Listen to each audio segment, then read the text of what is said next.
came across a drifting ship. I took a look inside.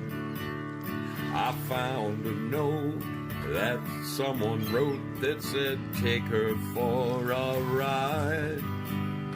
I set a course for sights unseen, went out to open sea. To my surprise, a bunch of sailors joined along with me.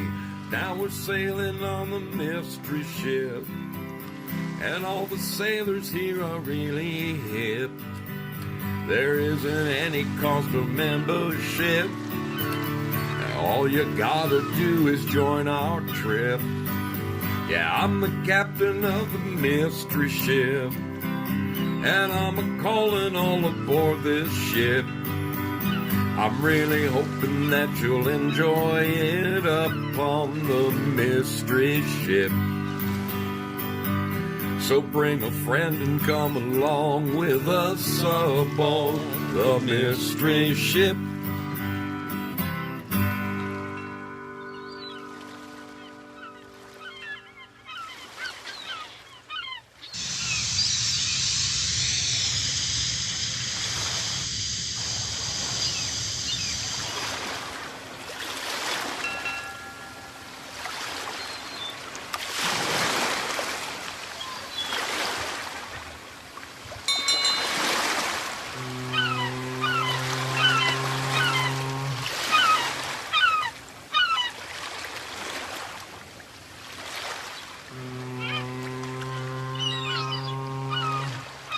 Wilma!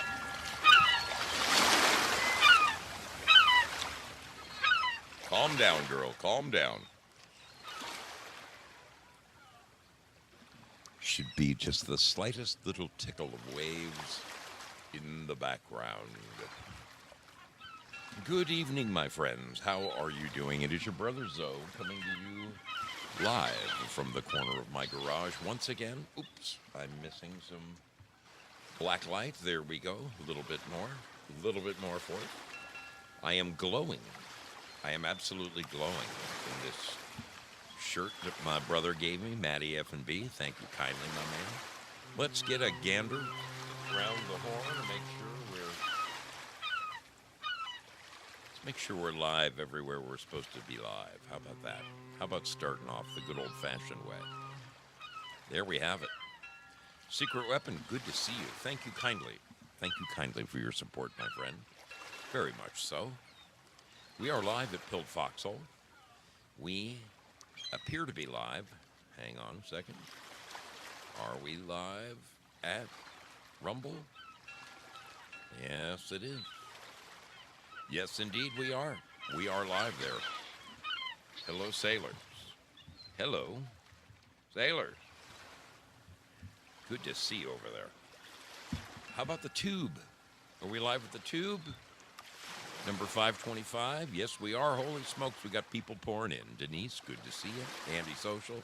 Norma Williams, how you doing? She'll be in the crow's nest. Good to see you. Good to see you feed those birds. Always a pleasure to have you guys over there. All right, and of course, we are definitely live. Definitely. The mic is low? The mic is low. Yeah. I can turn that up a little bit. Is that any better? It sounds like it's better. It's definitely blaring in my ears. How are we doing out there, people? All right, let's get the hellos going. Over here at the home of free speech in America, I'm talking Pilled Foxhole. None other than Pilled Foxhole. Oh boy, I gotta turn my AC on. It's a little toasty in here. A little toasty for my liking. All right, there we go. Pilled Foxhole. There they are. All kinds of them. Crazy Chuck with a K, good to see you. Safety Net checking in. How you doing, darling? Hope everything is good with you. Madness Comic Network, what is going on? I need to reach out to you. Send me a DM if you would, Madness. I'd like to get in contact with you and have you come on a Sunday night. That would be groovy. That would be way groovy. Secret Weapon in the house. Zoom is with us. M1911 Zoom. Good to see you. Good to see you. My brother, the Texan. Hanging out with him. We're going to be talking with him here in a little bit. Due Diligence in the house. Good to see you always. Always, my friend. Crazy Chuck with a K. And look at that sticker. That was one badass ride he had. Just a beautiful, beautiful thing right there. I'm glad there's a sticker of it. LT, how you doing, my brother? Good to see you. He let me know the shirt fits, so that's groovy. John Otter in the house. John Otter gets around, let me tell you. That man gets around. Yes, he does. Q&A holes. What is going on? How you doing, brother? Great to have you over there. Great to have you over there. We got John Otter also hanging out over at Rumble, and I see that there are other people hanging out over there lurking.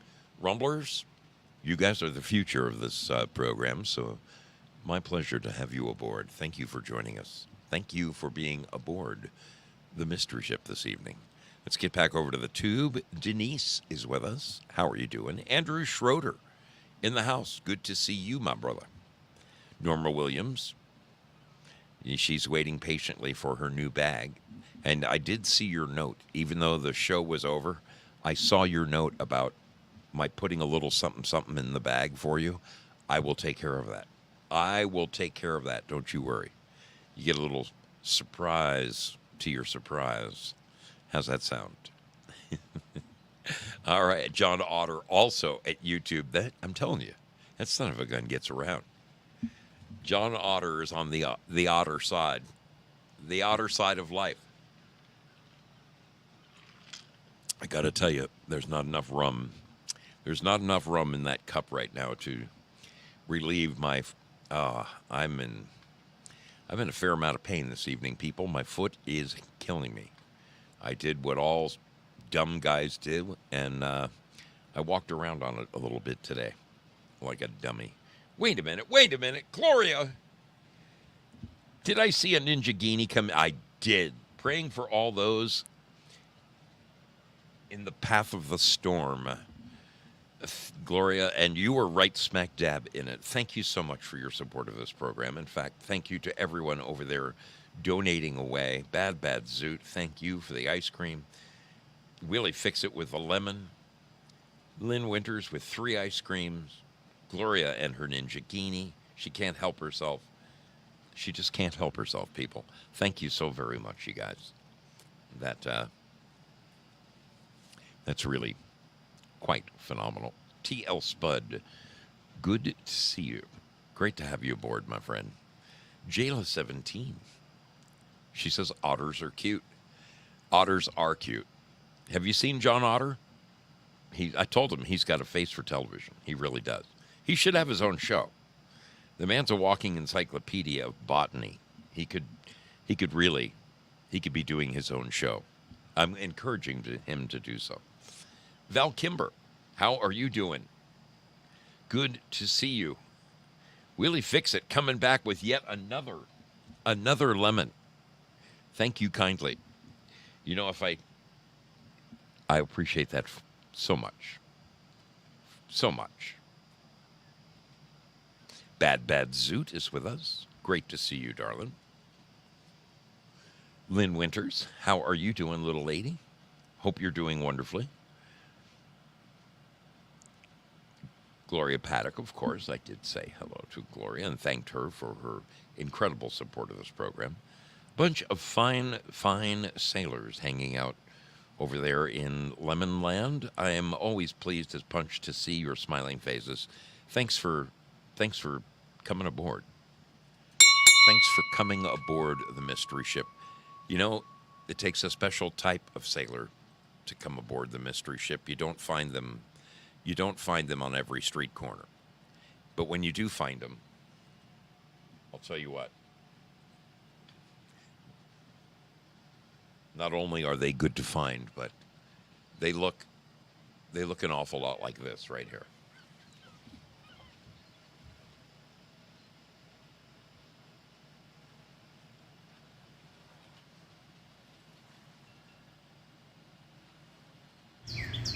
This is Daily Insanity, and you are listening to The Mystery Ship with Zoso Dude 77. Hi, I am Deborah R., and you are watching The Mystery Ship with Zozo Dude 77. This is Drooby Doo, and you're on the Mystery Ship with Zozo Dude. This is Captain Grams, and you are on the Mystery Ship with your captain, Zoso Dude 77. Hello, this is Prayer Warrior Girl, and you're on the Mystery Ship with Zozo Dude 77. Hi, this is Awakened Mom, and you are on board with the Mystery Ship with Zoso Dude. This is Matty F&B, and you're watching Zoso Dude on the Mystery Ship. This is Rick Harmon. Welcome aboard the Mystery Ship. I am Bitch Slap Satan, and you are watching Mystery Ship. What else? This is Jayla17, and you're aboard the Mystery Ship with Zozo Dude 77. You are live with Zoso and the Mystery Ship via Sloan TV. This is John Otter. And this is Q Magoo. And we're watching the Zoso 77 Mystery Show. Oh, Mystery Ship! You're watching Mystery Ship with Zoso Dude 77. Greetings, sailors. This is Prairie Fire, and you are rocking on the Mystery Ship with our captain, Zoso Dude 77. This is Rhett 66. And this is 94 Winchester. You're on the Zozo Show. On the Mystery Ship. Alright, this is Sleeping Stars 91, also known as the Hot Dong Lady, and you are watching the Mystery Ship with Zoso Dude 77. This is Special K, and you're with us on the Mystery Ship with Zoso Dude 77.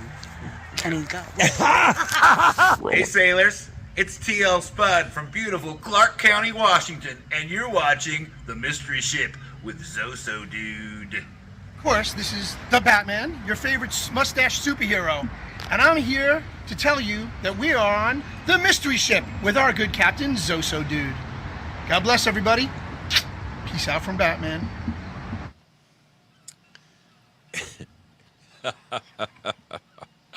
Otter says he was so stoned that day. So stoned. They'll stone you when you're trying to be so good. They'll stone you just like they said they would. People, there is so much going on in the world. I'm pleased as punch to be here and just to hang out with you. There's several topics I want to drop in on tonight. The biggest of which is this damn longshoremen's strike, because that has really this is going to cripple several lots of people out there. One of them being construction workers. So we will be touching base on that. Just want to update you on stuff. I went to the doctor yesterday. I did indeed. Got more x-rays shot of my foot. So it's kind of funny. If this is your foot and this is your ankle, I've got a broken or chipped little bone right here, and I have a broken or chipped little bone right here. Right here and right here. So that's why it hurts when I walk. It feels like someone's driving a nail into the top of my foot. Now I know how Jesus felt when they nailed him to the cross. Feels like somebody is driving a nail right into the top of my foot. And I have to say, being in the doctor's office and looking at the bones in your feet, when I think about our Lord and Savior and how they drove a nail, a spike, through his feet, holy Hannah, that had to be beyond excruciating. When I think of my whining and moaning over a hurt little foot as compared to what they did to him. Holy Hannah. Anyway, prognosis looks good. They want me to stay on my scooter. I have to continue with the boot scoot boogie for about another 4 weeks. they'll look at me again on the 30th, and we'll go from there. But in the meantime, the good news is that little scooter of mine that I showed you. So when they set me up with crutches. And they said, do not put your foot to the ground. You are not to walk on your foot. Don't walk on your foot. I did a little walking on my foot today, and I am paying for it. I'm paying for it big time. So I'm sorry to wimp out on you, but this show is going to be a little shorter than it normally is. I'm not going to be able to make it the full 2 hours. All I want to do is go put my foot up and put some ice on it and take my other good foot and kick myself in the rear, right in the arse, for being stupid. That I need to get that big poster, that John Wayne poster that said, "Life is tough. It's even tougher if you're stupid." And I need to put my picture in John Wayne's hand. Don't be stupid like this guy. Holy crap. My foot is killing me. Just fucking killing me. And it was doing so well, you know. Anyway, he does say, up until today, I mean, when I woke up this morning, it was actually feeling pretty good. I had a couple of young bucks with me today. I am between jobs at work. In other words, I haven't been assigned my next big project to go build, but they always keep us busy in some manner. And I have returned to the Airstream. I think a year ago or so, showed you video and crap about an Airstream of my perfect sticker there, Madness Comic Network. Perfect sticker. Reminds me of my first grade nun. She used to take the ruler. Master Sella, come up here.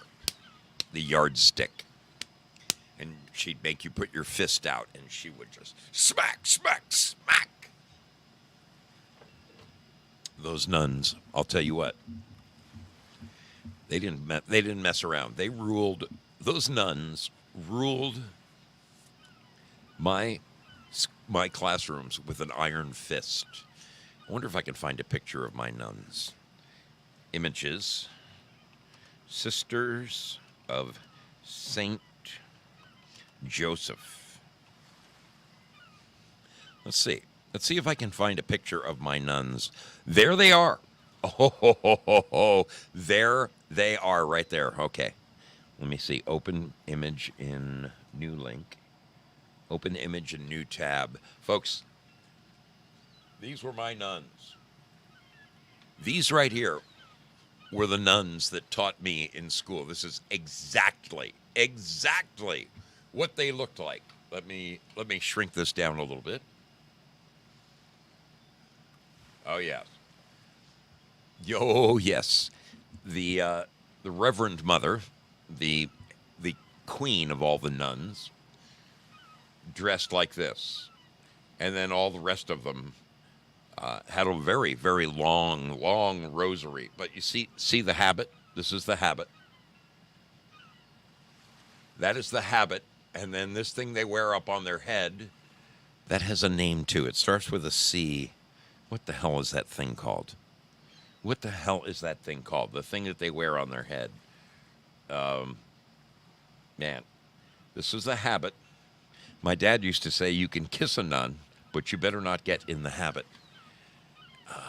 Man. My dad, he was full of them. He was full of them. Anyway, the Sisters of St. Joseph, those were my nuns. And yeah, boy, they ruled first through fourth grade. First through fourth grade, those were my nuns. Then, thank God, we moved to California. And I got the easier, much friendlier nuns. Holy crap. They were some serious business. Oh, how wonderful to see Prayer Warrior Girl. So I reached out to Prayer Warrior Girl 2 nights ago on Monday. I was concerned because she lives in North Carolina, and as you guys know, North Carolina has been parts of Tennessee and North Carolina have just absolutely been devastated. In fact, the area just east of where my mom and dad lived in Asheville, way the hell up in the Smoky Mountains, there are towns that have ceased to exist. The towns are gone. There's nothing left. It is frightening, the storm, the damage from these storms, and the only thing more frightening than the damage from the storms is the incompetence of the current administration, because, folks, FEMA. Let me tell you a few FEMA stories, okay? Back in the 90s, I think it was it 95, the earthquake of 95, or was it 91? There's an earthquake in my hometown of Northridge, California. Now, fortunately for me, I had moved to Oregon at the time. I moved to Oregon in 1989, but I think it was 95, somewhere somewhere in that neck of the woods, there was a devastating earthquake in Northridge, California, and when I found out about it, I called down there because that's where my brother and sister live, and the stories that I heard of the guys from FEMA just pulling up into a neighborhood, walking up and down the street. They'd walk up to your house with a checkbook. They'd walk up to your house with a checkbook in their hand. Like, all right, you need a new chimney. You lost 3 of your 4 block walls are gone. Let's see, you got a few cracks in your plaster. You're going to need to replaster the outside. Okay, here's a check for $28,000. $28,000. My friend Bobby Colombi, who was for many years the drummer in Blood, Sweat, and Tears, a man who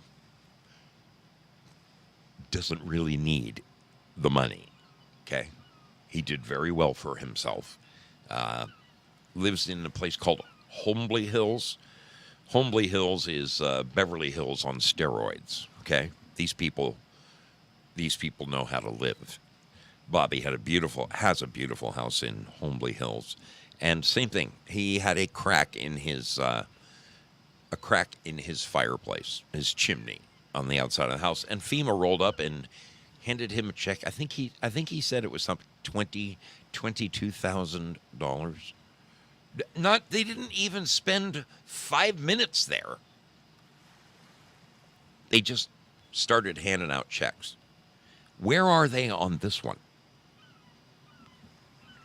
Well, it would seem that FEMA is still in the business of emergency management. That they still do that, federal emergency management, but they are so busy making sure that the border crashers have enough pillows at the Waldorf Astoria and other fine hotels all throughout the fine states where they have put them, that there's no money.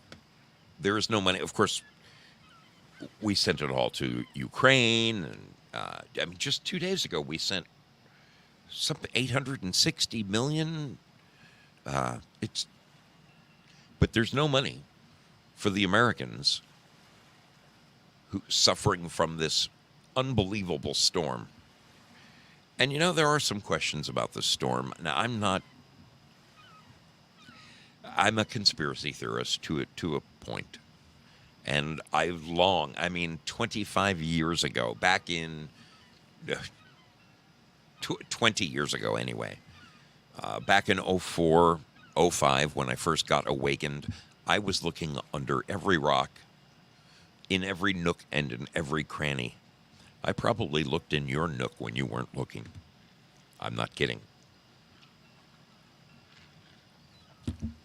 By the way, Bad Zoot, nice nook. Nice note. Seriously, I started studying things, and I learned about cloud seeding, okay, which was first done by the British many years ago. They were successful at it. They were the first people to they experimented with dropping, I think it was silver nitrate into rain clouds, and made it not only rain, it made it monsoon-like. They washed out a couple of villages there in Great Britain, learning how to cloud seed. You think you would practice, when you're first starting out on cloud seeding, you think you would practice on your neighbors, instead of in your own backyard. But, several years ago with with Katrina, it was really, really unusual how it seemed that all the, every time there's a hurricane, you get all the different agencies, NOAA, and all these scientists and all the brainiacs come out, and they put on a page the projected path, and each of them are in a different color. And so you look at the hurricane when it's out at sea, and you can say, well, it's going to go anywhere from here all the way to there. So Katrina was projected to go, I think, towards the inside saddle of Florida. But amazingly, it went over and just wiped out New Orleans. And there are those who, honestly, they believe that it was steered, yes, steered right into Louisiana,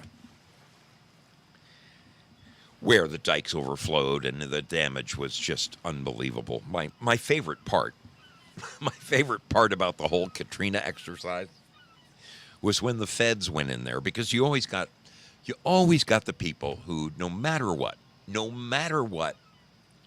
when they tell you to evacuate, there are people who just don't evacuate. They just go get more beer.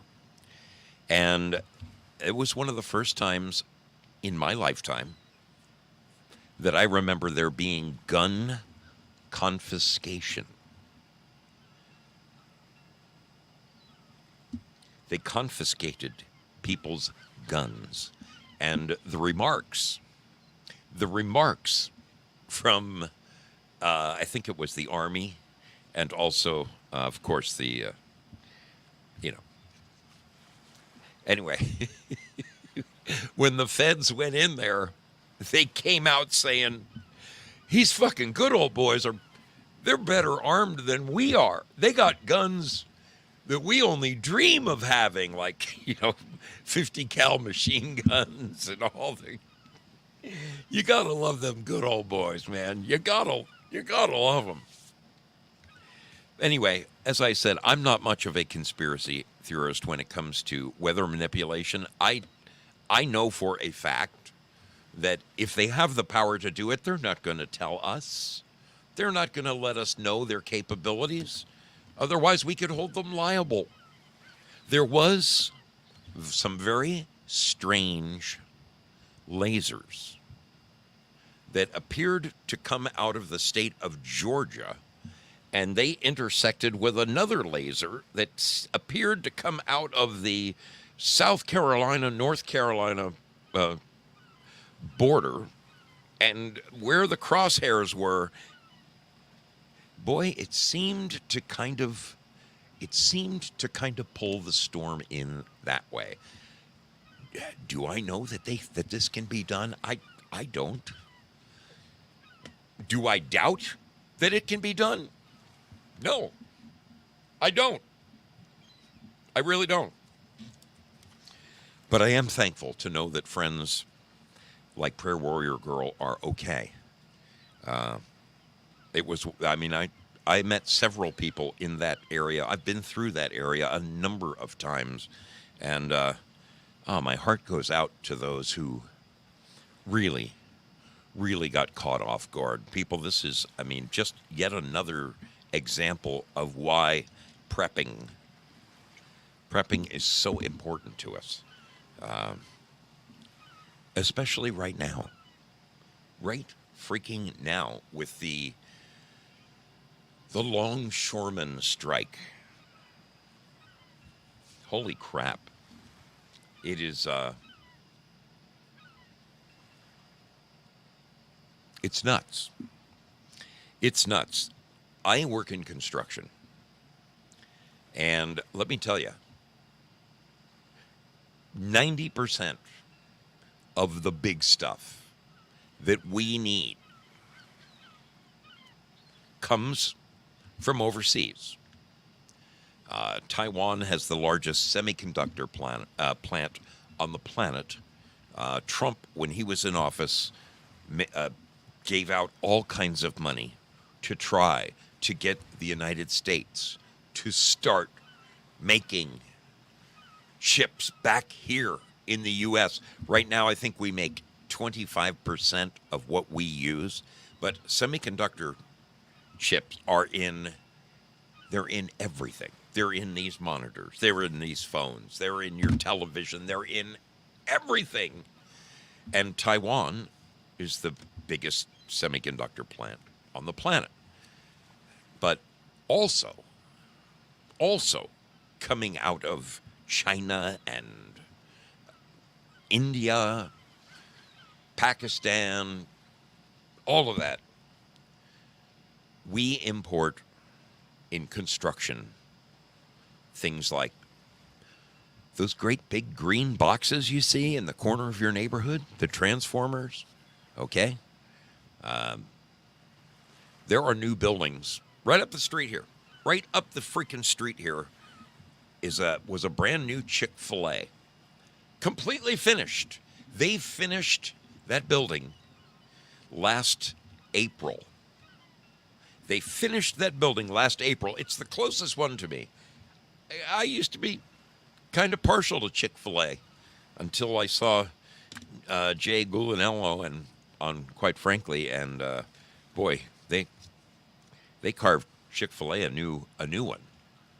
I thought it was relatively healthy food. I mean, if you take a Chick-fil-A chicken nugget and compare it to a McDonald's pre-molded chicken nugget, these are two completely different animals. One really looks like chicken when you break it open, and the other one looks like reconstituted something. I guess I still am a fan. I mean, if I have to eat fast food, I like Chick-fil-A. It's pretty good stuff. But this building sat dormant for 7 months. They just opened. They just opened last weekend. Why? Because their power transformer took 8 months to get here. 8 months. Folks, by closing all the ports,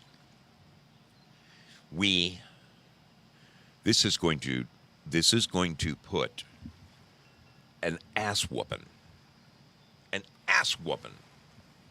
to construction and a whole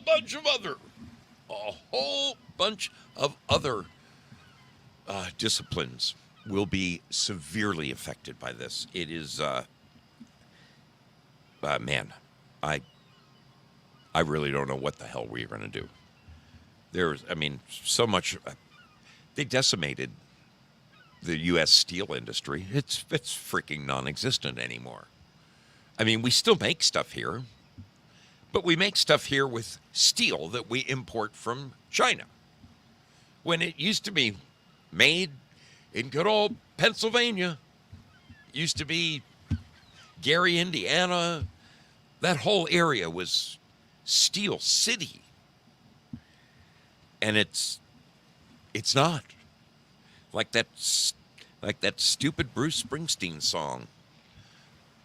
The foreman says these jobs are going, son, and they ain't coming back.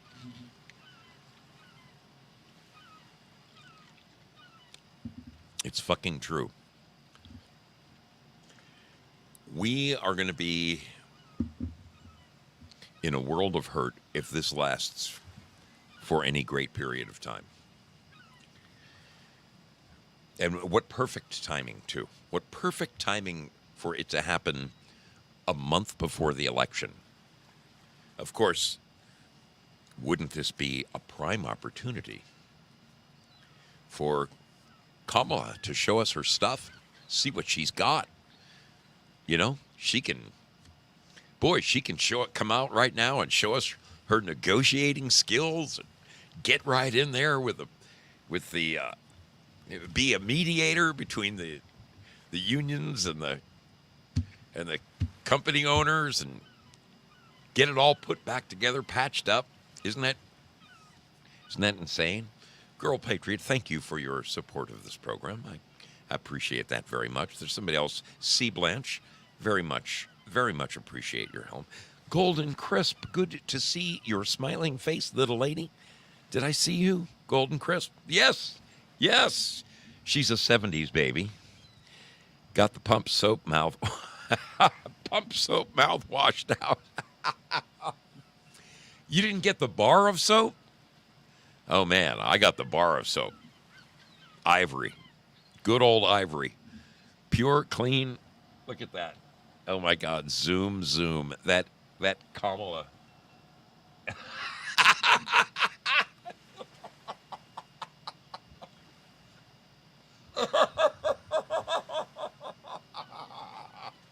Oh, my God. Zoom, you are one in a million. Okay, I have not seen this before, but I've got to share it. I've got to share it. Oh my God, I hope I can do this. Oh, come on, save it to my desktop. There it is, desktop. Bingo. Oh, dear God, open that up. Show in file folder. There it is. Come on. There it is, right there. Boom. Oh, I hope this opens up. Oh, man, it's so small.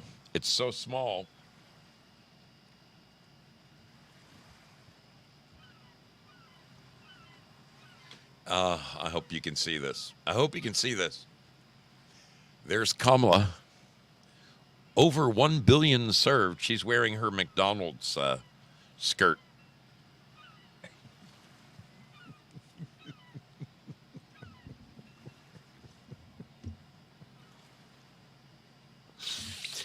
I love you people. I freaking love you people. You are so special to me.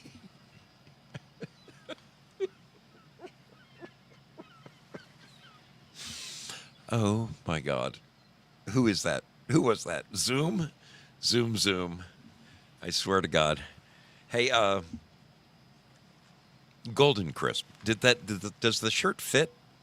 Because I forgot to ask you what size you were. I figured worst case scenario you could wear it as a night shirt, but I'm really hoping that shirt fit you. And I'm dying for a picture of you wearing it, my dear. Dying for a picture. Yeah, Gubage and John Otter, they planned this. Oh, dear God. It's going to be most difficult. We are in for a rough, all the garbage, Chinese plastic toys that normally go on sale at, all the stores. Well, they're not going to be available. It's going to be a weak Christmas. This strike. Oh, it has the potential to put the whooping on us in a bad way. I hope there's some divine intervention. And much like, they touched upon it earlier today on Frank's show, and I have to agree with what they put forth, that there's nothing wrong with wanting someone to better themselves and, get pay raises and, plan for the future, percentage raises over the longshoremen have not gone on strike, folks, since I was a teenager. It's 1977. That was the year I graduated high school. That was the last time we had a longshoremen's strike. My cousin is married to a longshoreman. Let me tell you, these are some tough mofos. I mean, when you talk about the bad boys in town, these longshoremen, I want to say that they're among the toughest teamsters out there. Seriously. Ass kicking just comes with the territory. The old cement galoshes and you're never seen again. Wow. Over 1 billion served. I still can't.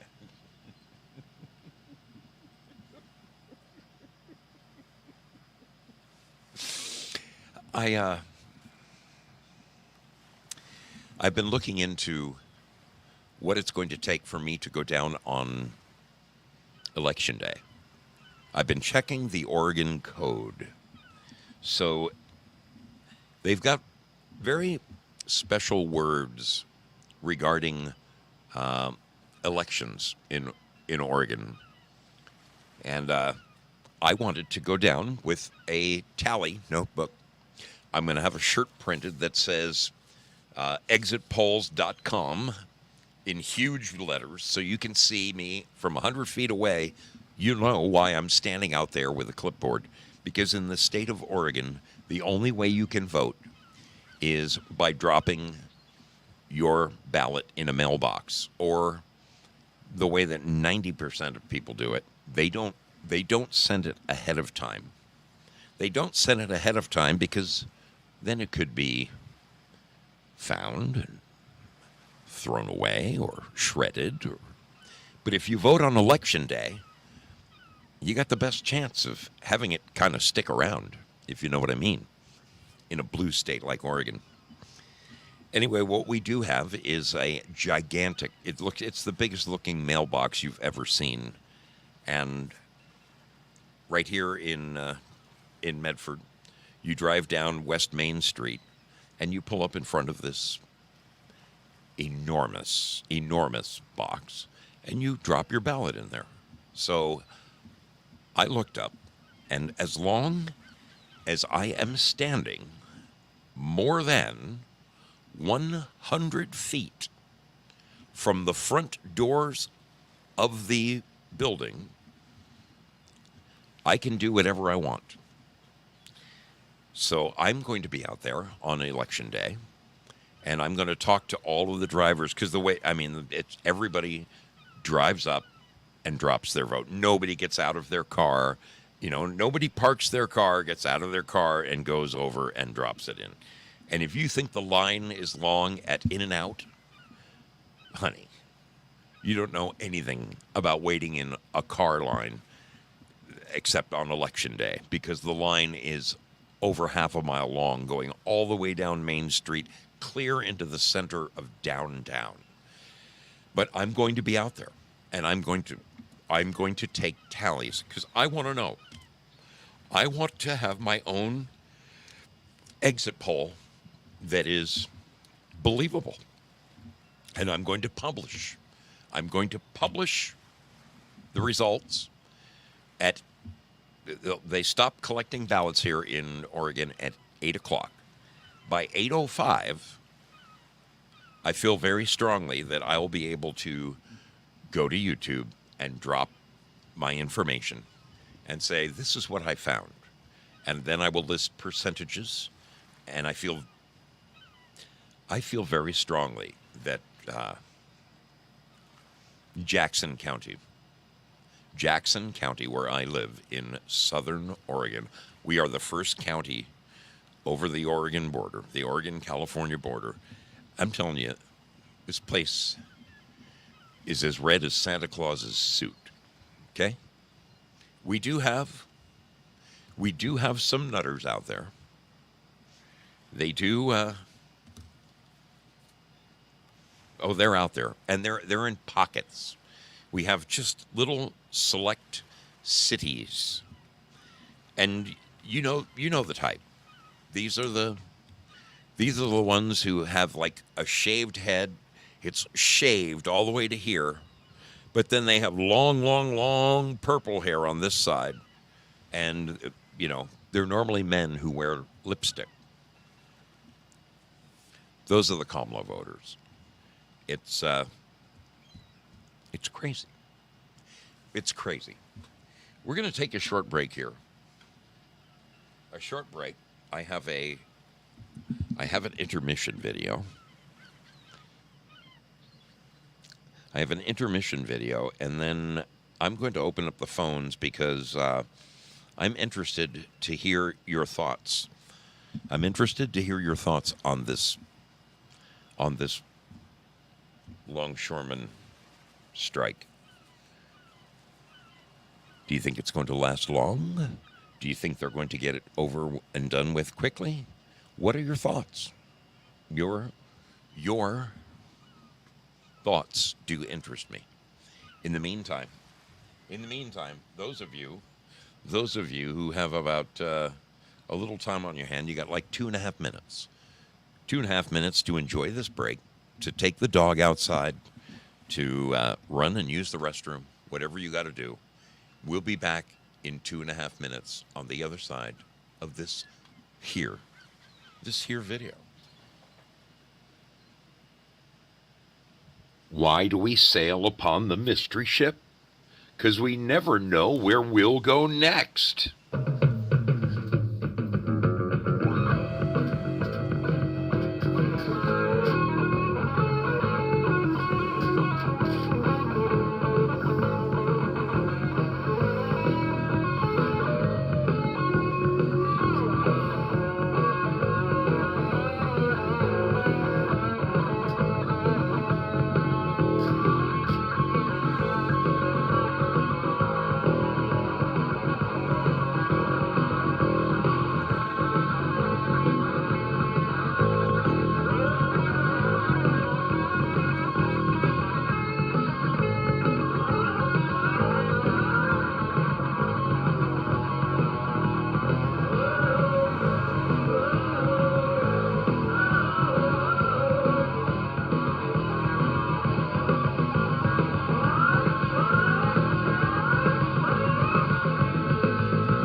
This is the time that I always like to thank the beautiful people who support this program in whatever manner that you decide to do so. You folks are seriously, you're just wonderful. I appreciate so very, very much those of you who cast your gold pills my way or the Lemons. You guys are just the side of amazing. And those who go a step further and surprise me with things like Cash App and PayPal, it just blows my mind. But seriously, the most wonderful thing that you could ever do to help this show is to go out there and wear your Mystery Ship shirts in public. That's why they're free, people. Wear them. And when people ask you, what the hell is Zoso Dude's Mystery Ship? Tell them. Tell them what it is. Tell them there's this freaking crazy biker guy. He's got a show. He rides around the country. He comes to your door. He meets the people who watch his show. And I know you're doing it. That's the greatest part about it. Tonight, when I clicked on to D Live tonight, the first thing I saw is they give you one person's name, and they give you underneath it. It says, I don't know, 3 more people or six people. 6 people are now following you on D Live, and that is one of the greatest things that you could do for this little teeny tiny program out of Medford, Oregon. Is just to tell a friend about it, a coworker, a cousin, a brother, a sister, a neighbor over the back fence, a guy in the parking lot at Home Depot. I don't care who it is. Wear your shirt out there in public, and tell somebody about it. I dream of the day. To date, I just had the count. It was 800 and something, 860, 870. I have sent out in the mail over almost 900 shirts. Okay, in the last 4 years, I have sent out over 900 shirts. I've sent them to as far away as Australia. I've sent them to Europe, South America. I've sent them to all the states in the Union, all the freaking states in the Union, all over the place. And I dream of this day. I dream of this day when 2 random people are walking down the sidewalk towards each other, and one looks up at the other and realizes, holy shit, that guy's wearing a Mystery Ship shirt. I'm wearing a Mystery Ship shirt. I dream of the day when 2 people who have never met each other before, ever in their lives, run into each other wearing their Mystery Ship shirts. The day that happens, I will be the happiest camper ever. Ever. It is just the very thought of it tickles me beyond. Oh my God. It makes me so happy. The idea of it. Where are they? Here we go. This is the one that I want to. Yes. Right there. That's the one that I want to play. Look at these awesome people right here. Check them out. Oh, hang on a second. Looks like we got Spudley on the line. Hold on. Spud, what are you doing, my friend? How's it going? Hey, it's going okay. All right. I've been sick, but that's neither here nor there. I'm fighting I got sinus infection, but I'll make this quick. I have to correct something. I have to put something out there. So the longshoremen that are on strike, yes, they are the largest. It's the ILA, the International Longshoremen Association, and they're the East Coast and the Gulf Coast. East and Gulf, correct.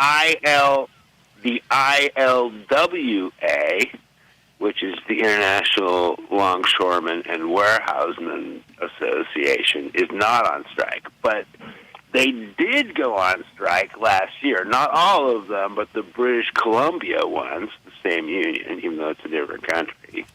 They went on strike, and there was associated slowdowns in Seattle, Portland, and all down the West Coast. They did the shenanigans. But they came to an agreement that last year including a base pay of $55 an hour. $55 an hour is pretty damn good for a starting pay. I just A guy throw could that out there. You could probably keep the lights on with that. Yeah.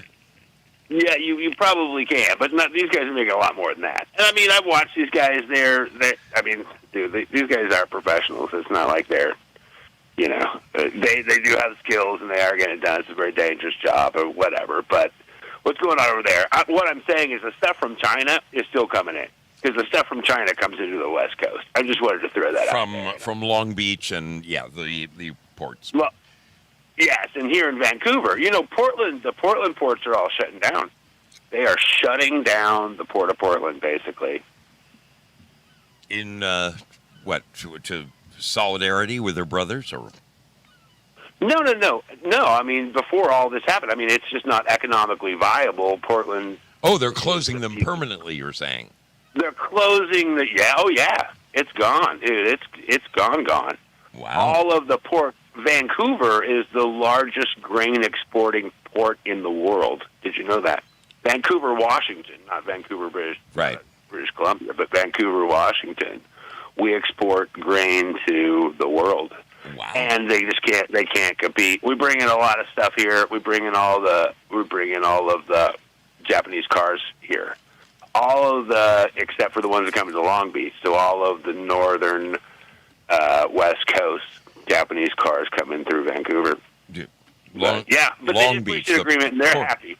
The Long Beach port is one of that whole area is one of the most impressive things I've ever seen in my life. I mean, it's miles long. The way that they can magnetically yank containers and all that, they just try having a business. Try having a business that needs 2 containers off of a ship and how they treat your drivers, and they stick you in a line and they wait for 5 hours and they tell them go back, it might be ready for you tomorrow, and they come back tomorrow and they wait for 6 hours and they go, you know what, we just couldn't get it. Yeah. And you don't have the money, and all that is, you know what that is? That's all, and you can believe me or not, and I'm definitely not going to explain how I know, but that's all grease. If you can't grease the skids, they're going to keep sending you back to see whether or not you smarten up and know who to pay to get your stuff. Dude, it's no different. I mean, I experienced on obviously a much smaller level working in New York City when there would be like an exterior elevator on the outside of the building, and you need to get up to the 28th floor, right? Meanwhile, the elevator operator, he's already making like 90-something an hour because he's a specialized engineer, okay?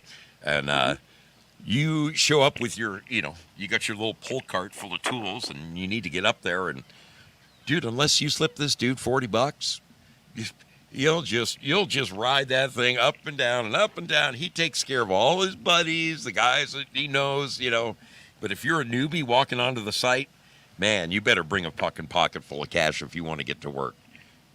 It's all a matter of greasing.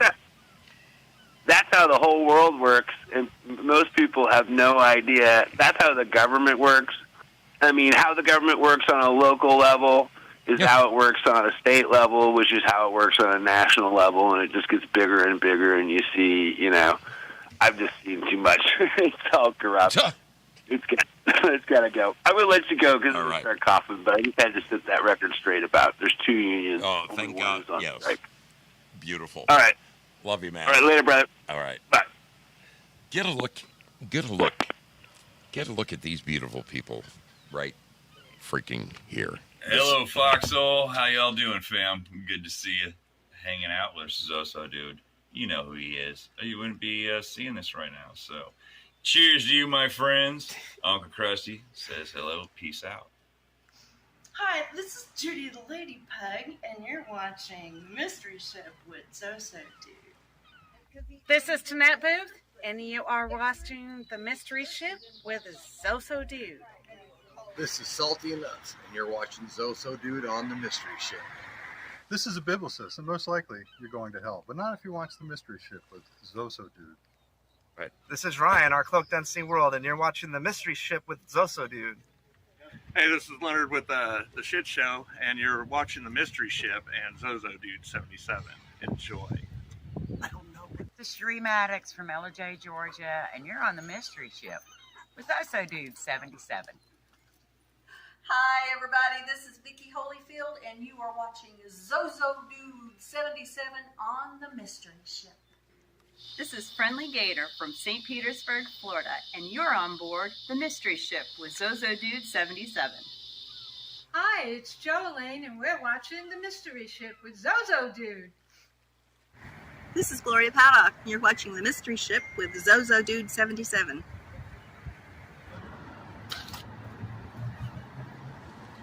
Hey guys, this is Bruce Q. Wayne, aka the Batman from Three Beermen, and you're watching The Mystery Ship with our good captain, Zoso Dude. This is Andy Girl 13, and you're watching The Mystery Ship with Zozo Dude. Hi, this is Susan Danielle, and you're watching The Mystery Ship with Zoso Dude 77. This is your brother Belushi, and you're watching The Mystery Ship with Zoso Dude 77. Hi, this is Carrie Lake from St. Pete, Florida, and you're watching Zoso Dude 77, The Mystery Ship. You're hanging out on The Mystery Ship with our captain, the Zoso Dude. Hey, it's M1911 Zoom, and you're watching The Mystery Ship with Zoso Dude. I'm Neoma. And I'm Neo. And you're watching The Mystery Ship with Zozo Dude 77. I'm EO2 Dave, and you're watching Zoso Dude 77 on The Mystery Ship. This is Barefoot Patriotess from Tampa, Florida, and you're watching The Mystery Ship with Zoso Dude 77. This is Rob, aka Syllabore, and you are watching Zoso Dude 77 on The Mystery Ship. Welcome aboard The Mystery Ship, where we go one, we go all. Ah, those sailors right there. Aren't they one in a million? So the East Coast ports handle 25 to 30% of 35 to 40% of the U.S. consumer good imports. The East Coast ports handle 35 to 40% of goods imported like electronics, clothing, and furniture, whereas the Gulf ports handle 25 to 30% of U.S. exports, things like industrial machinery and heavy equipment.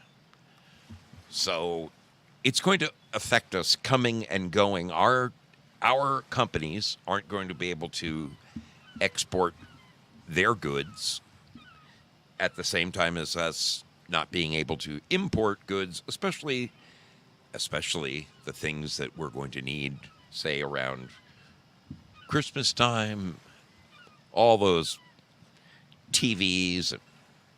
Oh, man. It's going to be ugly. I think I just missed a call from my buddy, the Texan.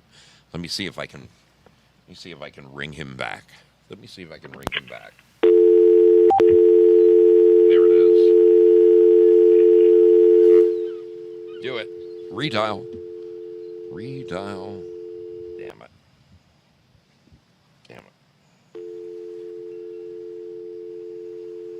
Nope. Wrong number. There it is.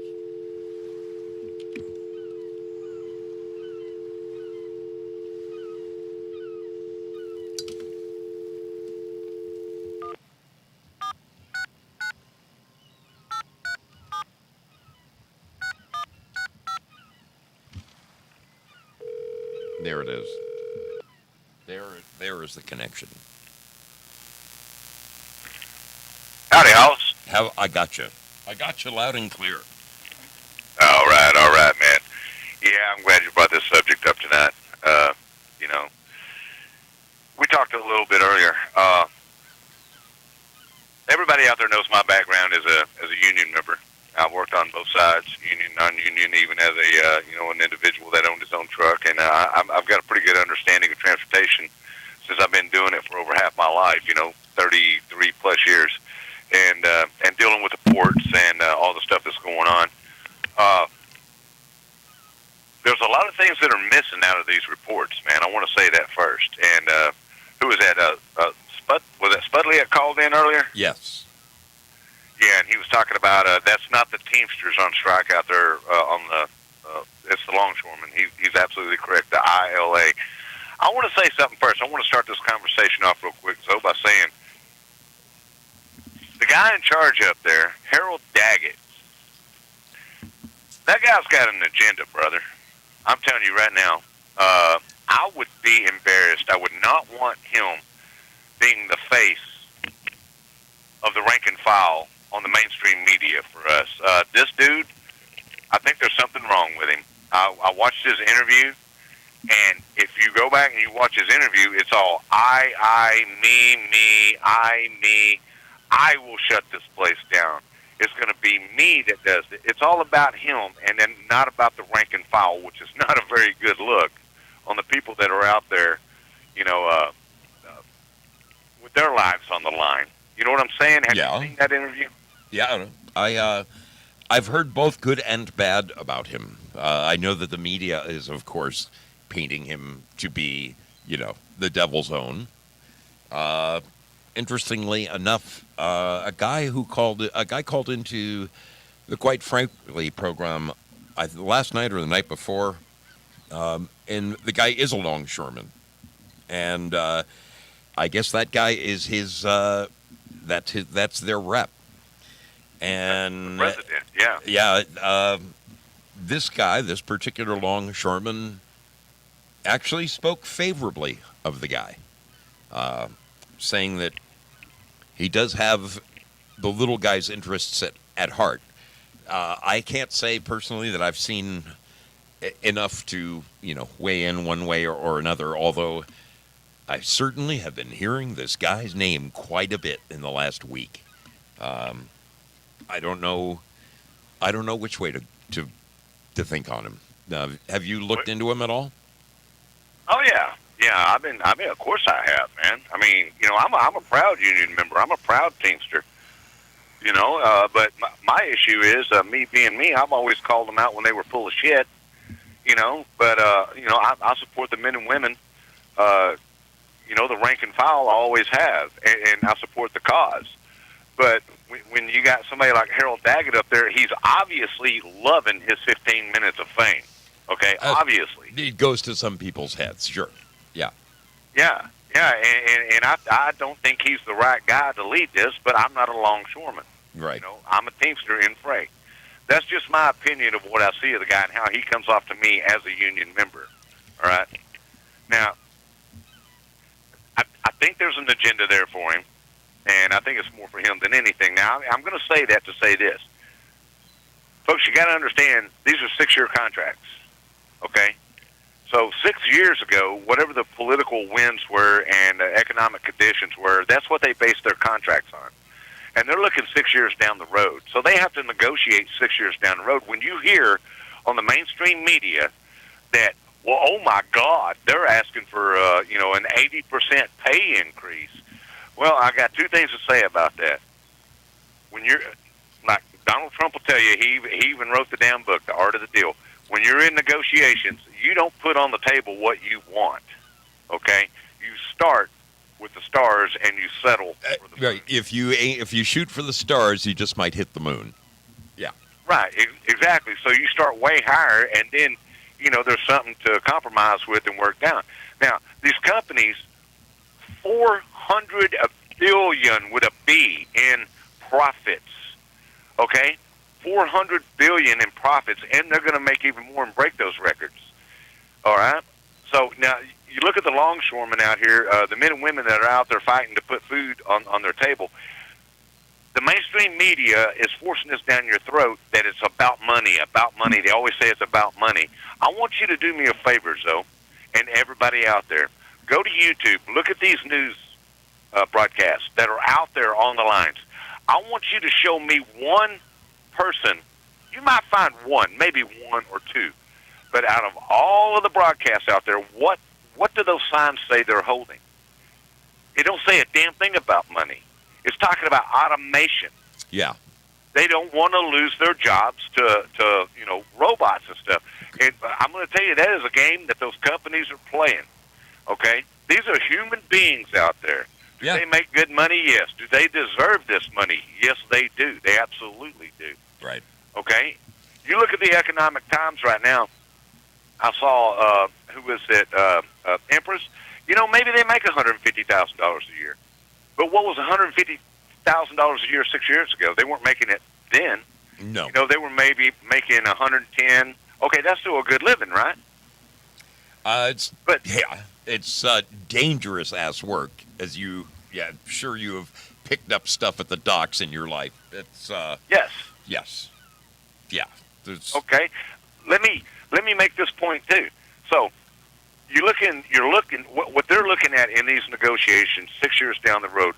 Well, okay, they're looking at the rate of inflation going up. They're looking at the cost of living going up. Now, when I said 80% is what they're asking for, you got to understand something. They're not gonna settle for 80%. Of course they were not. Yeah, they'll be tickled pink to get 30, 35. Exactly, and those are adjustments over 6 years. Okay, those are not straight up front pay increases. We're talking about a small percentage of pay increase over a 6-year period that eventually equals up to 40 or 50%. And what the union leaders are doing, and the membership's doing, they're looking at the cost of inflation and the rate.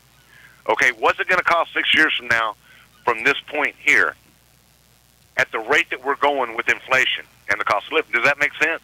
Yeah, absolutely. So when the mainstream media throws that bullshit out there, oh my God, the company came and offered them 50% pay increase. Yeah, okay, maybe they did, but they didn't address the automation. Dude, they didn't address job security. You can just to look at Amazon. Okay, Amazon is one of the. I mean, their shipping is insane, and they have laid off so many people. Now that they got all these robots running around, the robots can pick shit off the shelf. They can bring it right to the guy at the shipping department. I mean, they're next to no people left because of robotics. Okay, and this idea of automation taking over it is critical.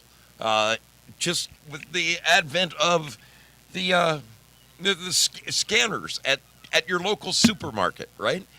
Thanks to companies like Home Depot, where they try to steer you away from the cashiers and over to the little scanners where you ring it up yourself, so they don't have to pay a couple of people to stand and they're getting rid of the human beings, right? They try to fool you in thinking, oh, it's easier and much faster if you do it yourself. But occasionally, I'm sure you've been there, you get to the counter with an item and there's no barcode on it. There's no way to look it up. They have to cross-reference it. If it's you all alone, man, you're sitting at that TV screen. You don't know where. It ends up taking you more time to look it up yourself than if you go through the cashier aisle with a person who does it all day long, every day. They've been doing it for 7 years. They can get you in and out of there quickly. You see it happening at your supermarkets. They're getting rid of cashiers there, and if they're getting rid of cashiers, they're getting rid of the bag boy there who was putting the shit in the bag for you. Now you got to do all that shit. You're doing all the work, saving them shitloads of money, and they're cutting out employees at the same time. This idea of it goes back. I mean, I remember back in the auto industry in like the 30s, the unions outlawed ratchets because they were so fast. It was taking men's jobs away from them. If you had to do it with an open end wrench, more guys were working. This is a moving forward with technology has been a battle a nonstop battle for unions all the way. But our advances right now in techs and automation and robotics, they could easily get rid of human beings. Easily. Well, I want to say this, okay? I want to say this about automation and what you're talking about, okay? Now, wait a minute. The Owl Flash said something about, hang on a second. Dang it. To ship a Connex box, no, a robot can't complain about screaming kids, okay? All right, okay, yeah. A robot can't complain about screaming kids. Now, he's talking about the Connex box. Yeah, well, sick wife and all. If they're okay, let me ask you something. If they're making $400 billion in profit, that is net profit. $400 billion. How much more money do they need to make? Okay, how much more money do they in the trillions? You're going to justify that and say, "Hey, robots are more efficient than humans are," you know? So therefore, you know, humans are a waste null of and time. void. We don't need humans. Right. So then you're going to put these people out of work. Their kids and families are going to be deprived of a home, of the American dream and all that, to be replaced by a robot because a robot won't go on strike. Yeah. What side are you on with this? What do you want to make them? Trillion, $100 billion, trillion? Do you want to break the $1 trillion mark for their profits while we starve in the streets as it goes automated?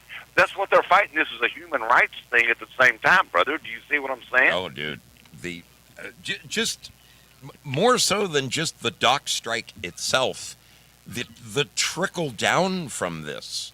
Like I said, I'm in the construction industry. You know, a lot of our electronics are going to be screwed up by this, but a million industries, starting with you guys, right? The Teamsters, the truckers who go and pick up all of these containers at the coast, at the ports, and then drive them out to where they get dispersed to all the country. And then when the shit lands somewhere, normally there are people who empty out the containers and distribute them, and then they get moved on even further and further, you know, down and down and down the funnel.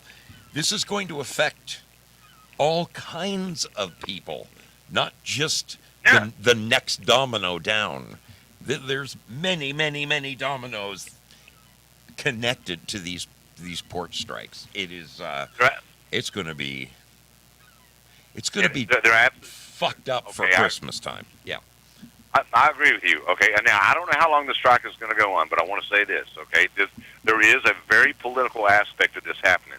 Okay, like I forgot who that was. That Democrat that said, "Don't let a good crisis go to waste." Yeah. Right.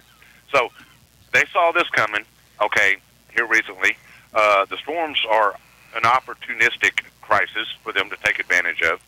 Okay, and I've seen the stories and everything about FEMA and the Red Cross not even being there, and now showing up. Now they're trying to arrest people, churches and everything, and confiscating their aid and all that. I mean, come on, is that what you want? Come on, let's automate that. How's that? You know, let's leave it all to the government. How's that? You know, how about we do that? How about you just step back and say, you know what, these unions are corrupt. The $400 billion ain't enough for these corporations. They poison our food. They give us shit products from China, okay?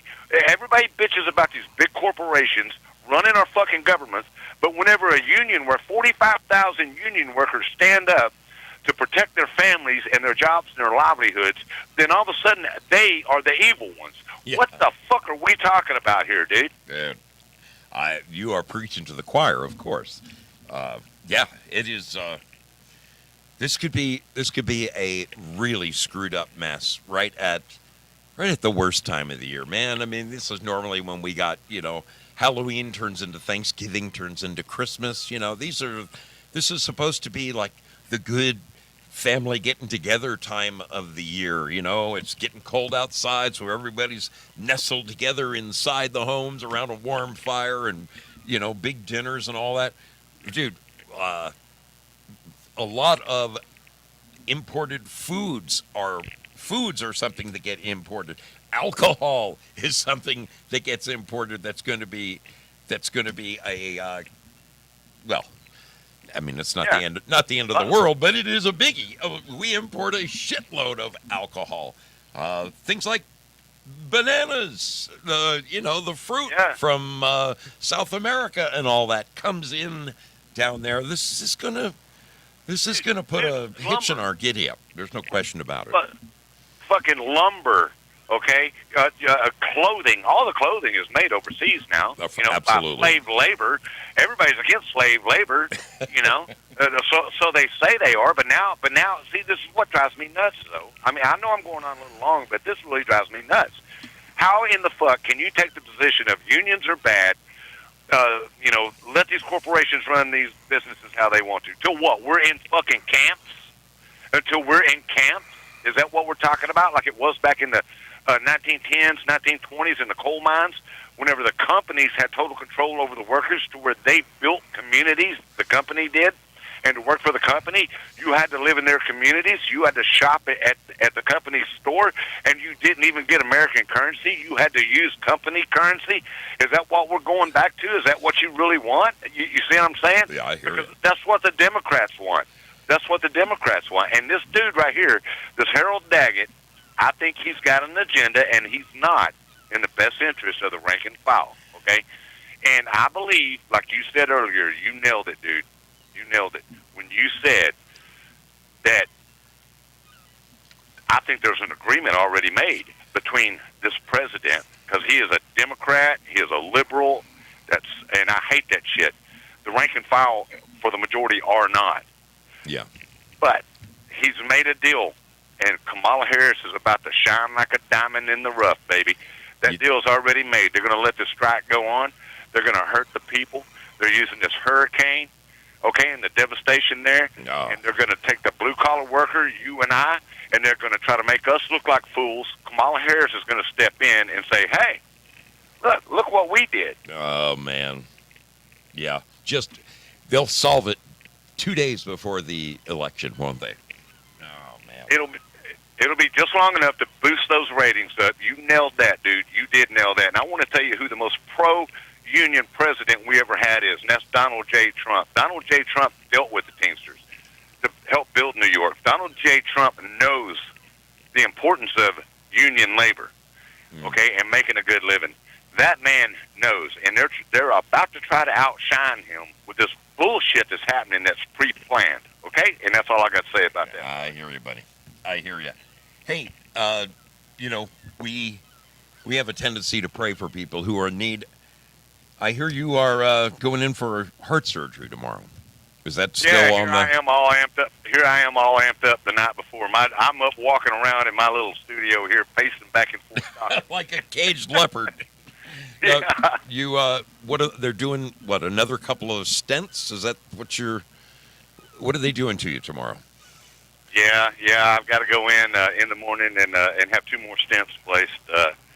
Medication ain't working out right. They're not happy with my heart function, so going under the knife tomorrow for heart surgery in the morning. But it just is what it is. My brother, our prayers will be with you, my friend. You have got a fantastic show, and of course, I love doing the hippie in the hat with you. Whenever we can get together, it is always a pleasure to hang out with you for 4 or 5 hours. Whenever we get to do rock music together, man, it's always a good time. We are going to keep you on top of our prayer list, brother. I hope you thank you, Hoss. Do what you always do. Just come back with a roar, baby. Man, that's the only way I know how to come back. You know what I'm saying? But hey, thanks for having me on here. Thanks for giving me the extended time. There's Amen. so much more I could say about this, and I love you, brother. You're one of my best friends. Yeah, be good, my friend. And hey, and I'm going to do a show after you kill your feed. I'm just going to wait till it's done. All right. Yeah, right after this show, folks, you can go to Pilled Foxhole and check out the Texan. He told me a really interesting story. You are not going to want to miss his program tonight. He had something happen to him in real life today that's one of those rare opportunities where it got filmed start to finish, and, man, you got to check this out. Brother, we'll be looking for you. Looking for you right after. In fact, I'm going to be shutting this down here next 5-10 minutes. So, God bless you, man. God bless y'all, and I'll see you down the road, Hoss. Love you, my friend. Wow. Love you, brother. Later. My dear brother, the Texan, right there. The Texan going under the knife tomorrow. He's, folks, he's had more than his fair share of heart attacks and heart surgeries. Please keep our dear brother, the Texan, in your prayers. He's going in tomorrow for, he told me, I can't remember, it's like his 10th or 11th heart surgery. So keep him in your prayers if you would. Yeah, the imports that could be affected, it's going to affect alcohol, seafood. It's also going to affect U.S. exports, things like chicken, okay? Huge companies like Tyson are going to be affected. They're not going to be able to get their goods out. So it gets us coming and going. This has the ability to really sting us, but isn't it funny? Isn't it funny how just in time for the election, here's oh boy, this ought to be really, really interesting. I wonder if they wrote the script back in the summer. Seriously. I came across a channel here recently. It is, I mean, I can't watch it for more than one or two episodes because it's just the same thing over and over again. But there is there on YouTube there is a show over there from Australia. I think it's Skynet News. They have a show called Lefties Losing It.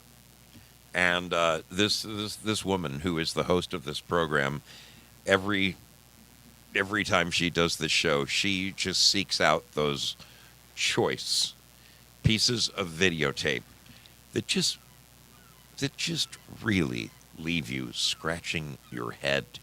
If you need a little cheap entertainment, find the YouTube program, and it's an Australian show with an Australian host called Lefties Losing It. You will, I promise, you'll get a chuckle or two. And I mean, one of the things that they do best is they don't go out of their way to make fun of people. They just let people and their video clips do their own talking. And it needs no embellishment. These people, they hang themselves. They just give them enough rope to hang themselves. If you need a good chuckle, check it out. Lefties Losing It. All right, I'm going to get out of here. My foot is killing me right now. I'm going to put it on ice. Really smarts. Really smarts right now. Time for Brother Zoe to go home. Do me a favor and keep the Texan in your prayers, would you? And check him out. He's probably setting up his stream right now. I'm not kidding you. He had something go down today, and thank God Mrs. Texan was right there to film the whole thing, because it could have been he could have wound up on the news. It was this close to being really, really ugly. Check him out. My brother, the Texan. You'll find him two places. You'll find him on Pilled Foxhole, of course, under the name The Texan. And you'll find him over at YouTube under The Texan 526. The Texan 526. All right. Your brother Zoe has had enough. I've got to go.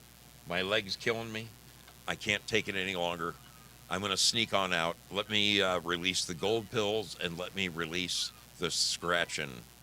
Excuse me. Let me release the scratch, and let me release the treasure chest. There we go. All I can think about right now is putting this damn foot up and not walking on it at all tomorrow. Here's the scratching. There it comes. There it goes. It's heading your way. It's heading your way right this second. Right this second. Over here in Lemonland, where the people have just been amazingly generous tonight. Look at that. Look at that. Okay. Treasure chest. Custom. Let's go here. I'm happy I'm happy to know that there's no bots. No bots in the audience tonight. At least I hope not. There's nothing more aggravating than seeing a bot run off with all of the lemons from the treasure chest. That is aggravating. Okay, we are distributing them.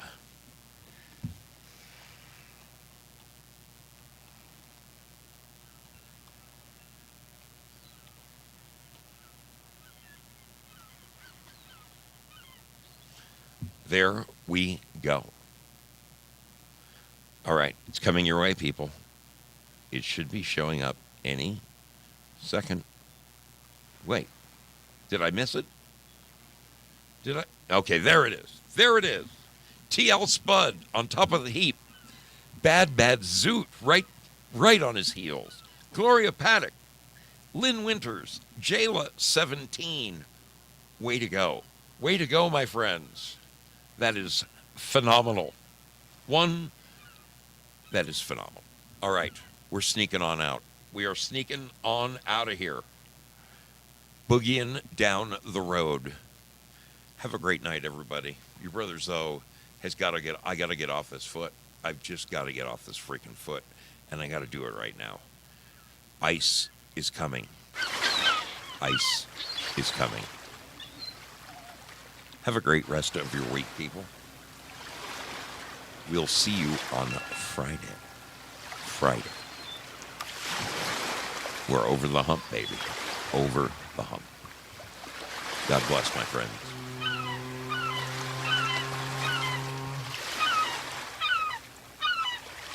Thanks again for being here. You guys are really absolutely the best. The best.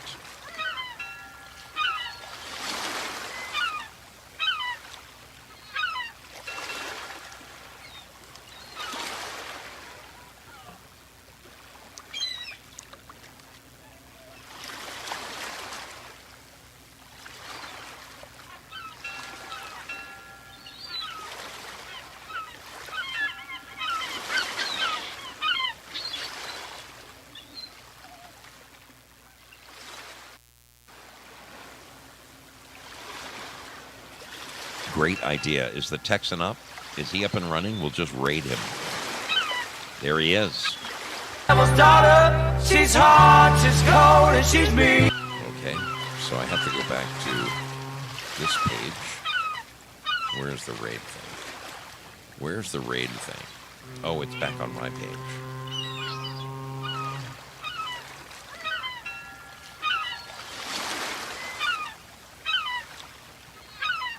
There we go.